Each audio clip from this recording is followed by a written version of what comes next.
Hello and welcome to my latest video. As I previously mentioned in the analysis for Masters of the Universe Revolution poster art, the full trailer for Season 2 was coming the following day.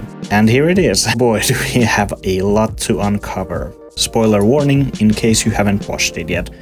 Go check it out and then come back to this. As usual, I've gone over the trailer frame by frame.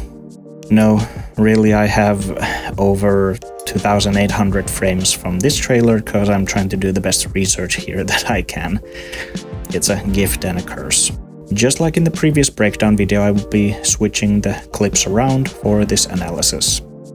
I pointed out in the teaser video how they used a shot of Skeletor right as he had been transformed by Motherboard, but added dialogue from a different scene. In this trailer they have done some fun editing tricks by pairing scenes together, which look cool in the trailer, but are from very separate scenes or possibly even episodes.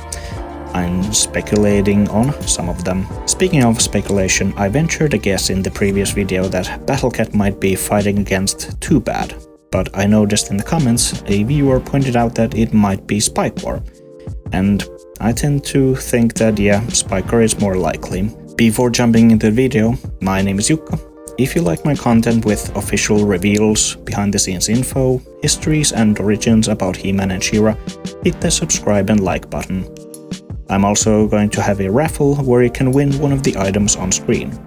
You just need to be a subscriber to my channel and comment down below what part in the trailer was your favorite. So, let's take a look at the trailer.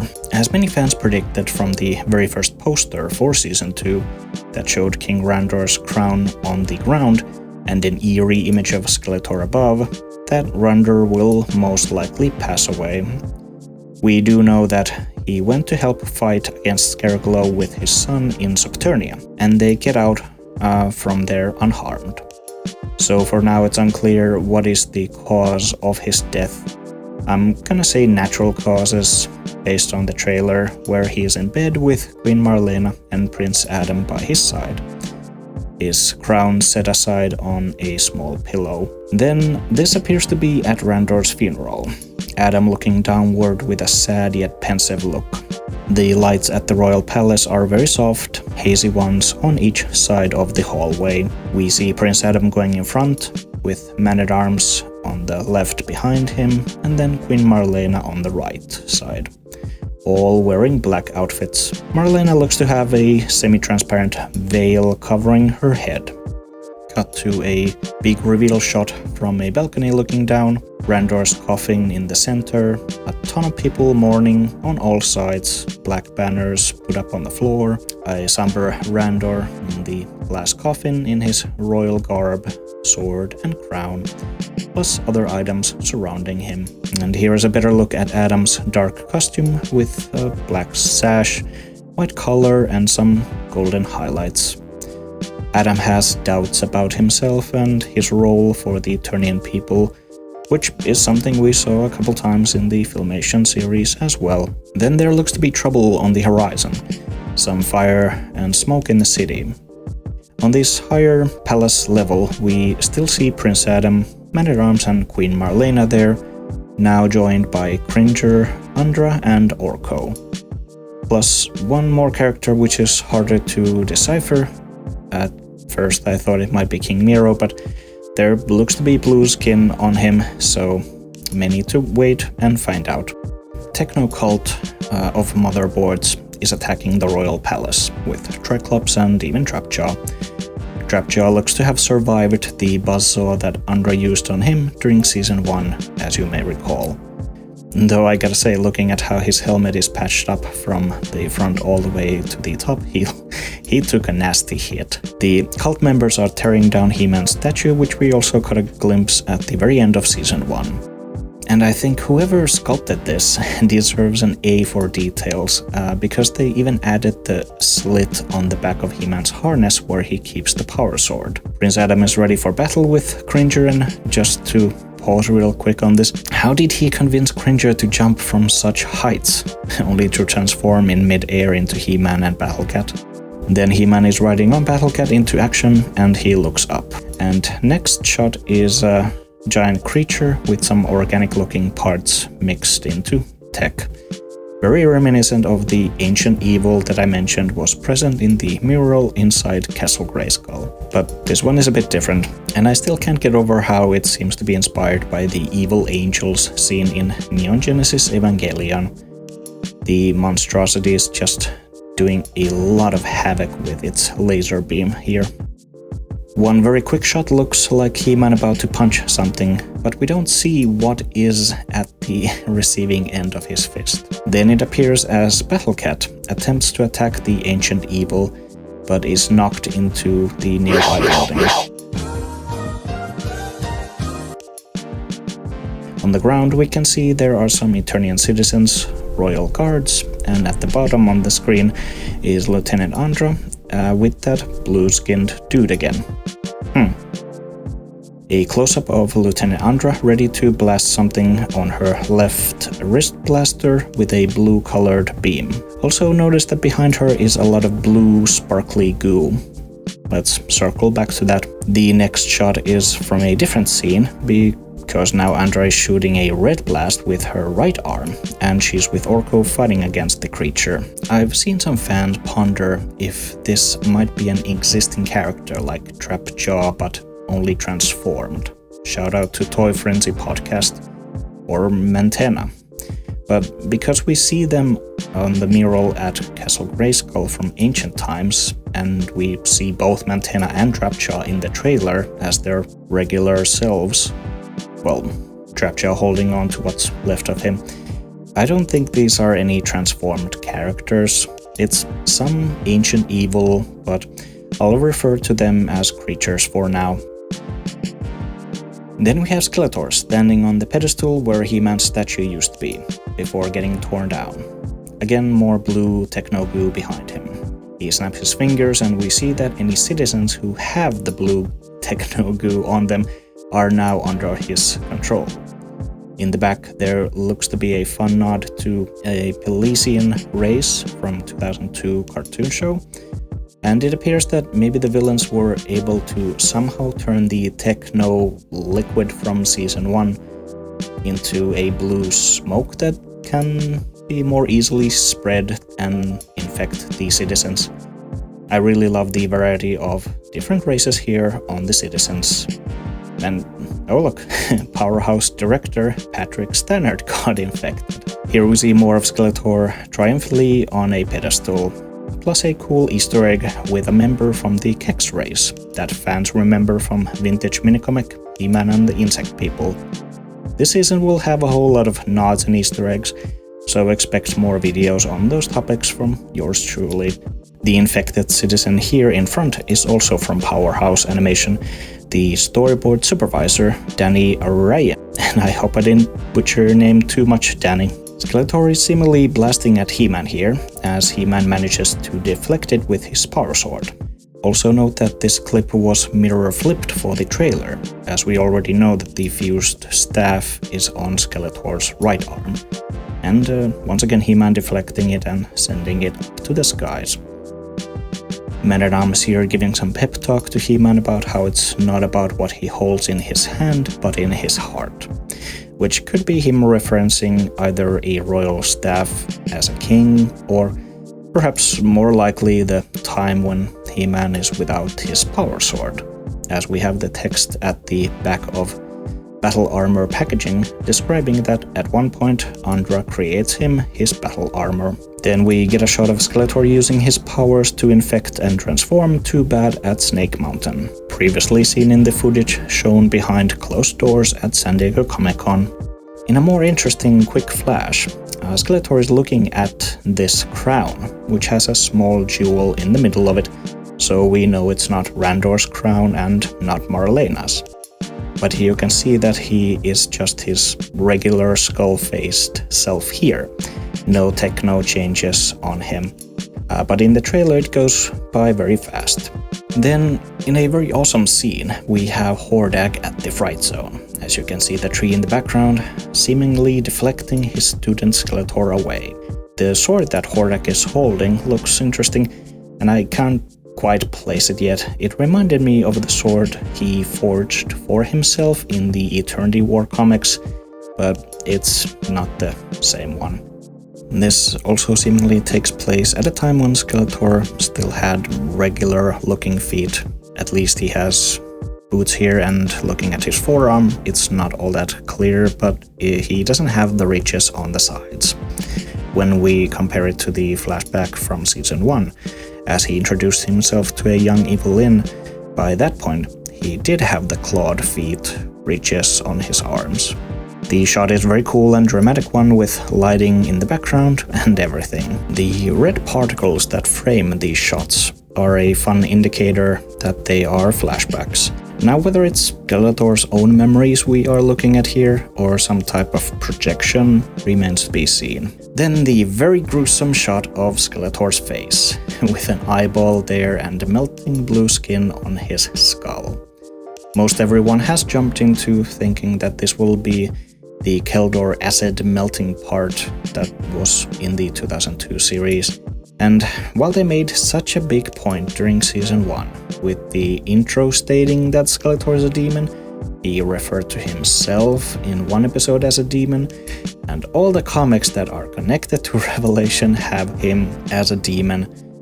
But the most recent Forge of Destiny miniseries, set in the Revelation timeline, Skeletor does make references on how and what car feels familiar to him. I don't have all the details, but I know at least there is no merged with a demon nonsense. That has been officially buried as more media is still being produced. Though there was also that one DC comic where Hordak gives Skeletor the staff, and when he touches it, it shows a wonky time travel series of events, resulting in that the skull on the staff is actually Skeletor's. Boy, was that trippy. Next, we have Teela at Darksmoke, in her winter outfit that I talked about in the previous video. She says she is here to ask for help, and there's a shot of her levitating with Granamyr's hand holding out and green magic coming out. But if you pay attention, the background looks to be different from the previous shot, as she is standing here. So it appears maybe she was transported somewhere else. Now, as Teela grabs the Staff of God, the magic from it flows out, looking like she's in pain because of it. And the green surrounds her, engulfing her entirely. It's a powerful looking scene, and while it has a similar vibe to the one in the DC Comics, I don't think this is such a benign transformation. Now we get some shots that were in the earlier trailer too, with a reddish sky on Eternia. Man-at-Arms is no longer in his black outfit, looking up at the Horde ships approaching slowly. Then there's a shot of the Horde in the sky, above Grayskull that Motherboard and Hordak have already taken over and transformed. Prince Adam is here with Cringer, and I noticed Adam appears a bit raggedy, some dirt on his pants, and he's holding his arm. Maybe he injured himself? In the next clip, Hordak's 3 original toy sidekick characters appear. Leech, Grizzlor, and Mantenna all look just terrific. They appear to be at Gwildor's hut's entrance, looking like they broke in as Grizzlor growls at the camera and throws a punch at someone. Next shot, I think maybe they got blasted away from the hut and are outside now, and they are standing in battle-ready positions looking to the left of the screen with Horde ships in the sky. And then we have Gwildor and Orko standing in front of Gwildor's hut, also ready for battle. Gwildor holds in his hands the upgraded power sword with the yellow parts in it. The duo start running towards the right side of the screen, Orko conjuring a yellow magic energy and Gwildor ready with the sword. As if to say, you monsters won't stop us from delivering the sword to Adam. A different scene shows Mantenna blasting green energy from his eyes, holding the crossbow, and behind him a group of Horde troopers. And as the Horde ships continue to fill the skies, Skeletor is now wearing the crown we saw earlier, exclaiming it's time for a revolution. In this shot, it appears Skeletor has made his way inside the royal palace, and he's blasting someone with purple energy. Then there is Granamyr, voiced by John Delancey, known for many as Q in the Star Trek franchise. He's sporting his battle armor and fighting one of the creatures, this one a bit different from what we saw that attacked the royal palace. And one thing I noticed is that the Horde ships in the sky are now all surrounded by a purple energy. My guess is that maybe it's Granamyr's magic holding them in place, suspended in air, so he can concentrate on battling the creatures, as well as giving other heroes a chance. For there are these shots of royal guards advancing, maybe towards Castle Grayskull, with Snoutspout and Rio Blast. The Horde ships are in the sky, surrounded by that purple energy. And Man-at-Arms in his new Man-o'-War armor, flying accompanied by a whole lot of Wind Raiders, as they blast away at the Horde battalion. They shoot at them, and on the top right, one of the ships might be going down after getting a hit. Then a very quick shot of Man-at-Arms hitting a Horde ship with his sword. And a quick shot of a Horde trooper that gets smashed in the face with something that's gold and white, which could be Duncan. In here, we get a lovely scene of Evil-Lyn and Orko using their respective magics, much like they did in Season 1. And if the creatures weren't already giving an Eva vibe, their synchronized moves here are reminiscent when the two pilots, Shinji and Asuka, have to practice their movements in unison to fight against the evil angel. The line from William Shatner is terrific about how powerful a little magic can be. Obviously a different context than what we see in the trailer, but that's the beauty of trailer editing. The magical cylinder that Lyn and Orko create extends a bit, and I'm not sure if it hits against some force field or what is that flash at the end. Then there's a scene where we have a shot at the royal palace with Queen Marlena, Andra and Man-at-Arms in the background, and Evil-Lyn is looking at the skull of Havoc in front of her. She remarks how he is not Skeletor anymore, that I gather refers to the later version seen in the trailer, and possibly still in the same scene, since Marlena is here. Teela enters and she is holding her Staff of Zoar and the newly required Staff of Ka. I wonder if she came after the third one, Staff of Havoc. You need all three to do some powerful magic. And let's not be distracted by Teela's booty shot here. After she spins around, there's a scene with a view from way high and zooms out very fast away, so all the characters appear very tiny. The one surrounded by green energy might be Teela, then I see there's Cringer at least, and oh boy, Duncan got hit hard and he's against the wall over here. A whole lot of royal guards are knocked down. Rio Blast appears to be in the bottom corner. This guy might be Ram Man, but honestly some are really hard to decipher. Let me know down in the comments if you spot any familiar characters. Then there's a powerful explosion and we can see faintly Eternia, or Three Towers. This is the reason why I take the time to go these frame by frame. And if you take a look from the center of the white flash, there are three different colored energies flying out: green, blue and purple. So this could be the moment of trying to rebuild heaven, if you will. And in all the rubble and circling energies behind them, Prince Adam receives back his power sword, now with the upgrade thanks to Gwildor and Orko. Which leads me to the final scenes left from the trailer. A transformed He-Man, or King Adam, whatever you want to call him, in a completely new armor design that sports on his shoulder the Grayskull emblem that was in the sideshow statue of He-Man, designed by Stepjan Sayek as I understand. And the symbol on He-Man's chest is the version we saw on the Netflix CGI version of He-Man and the Masters of the Universe. Which is just awesome, since in that show they did make a reference to the Revelation series as well. Some fans have looked at this gold and white design of He-Man and said that it's maybe based on some unused live-action designs, which I can sort of see, but I didn't notice any specific indicators that it's meant to be specifically that. The red cape was also on the statue design, but for many I think it reminds of the 87 Dolph Lundgren He-Man. He-Man is seen yelling "It's over, Skeletor" and holding the power sword, which has the upgraded elements, but they are not yet powered up.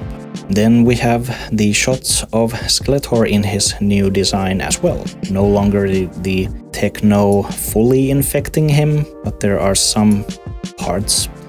It has a little nod to the 2002 variant figure, which fans have dubbed as Disco Skeletor. Though I remember at a time when it was first called Acid Drip Skeletor. Shout out to all the old fans. And the scenes here are again mirror flipped, because the shoulder thing on He-Man should be on his left side, just like on the statue. So let's see, here we go. Okay, I think this is a bit more accurate, but like I said, I'm speculating. Also on He-Man's sword, one part of the upgrade is now lit up, so it's reacting to what it needs to do maybe in a battle. Then a quick close-up where the sword has more of the energy lit up and the blade's hilt has split. Also on his shoulder we see him powering up maybe. All of this is very reminiscent of how in the 2002 series He-Man fought against the god beast Serpos, and in the final moments his power sword opened up to reveal even more energy inside it. Final shot I'll leave you guys with is the one used in the trailer as well. Prince Adam, still in his dark costume, holding Teela. They are surrounded by blue circling energy, and as Adam holds her, we see this shot of their silhouettes. And if you pay attention, Adam at this point has the even more upgraded sword, as the tip has the split blade. So these events happen after he's fought Skeletor, I think. And that's it. I hope you enjoyed this video. Thank you for watching Eternia Fact Files, a source of history and origins for Masters of the Universe and Princess of Power. Remember to subscribe so you don't miss out on future updates, leave a comment what you thought about this video or what topics you'd like to see featured, and share this video as it would help my channel grow. My name is Jukka and I wish you good journey.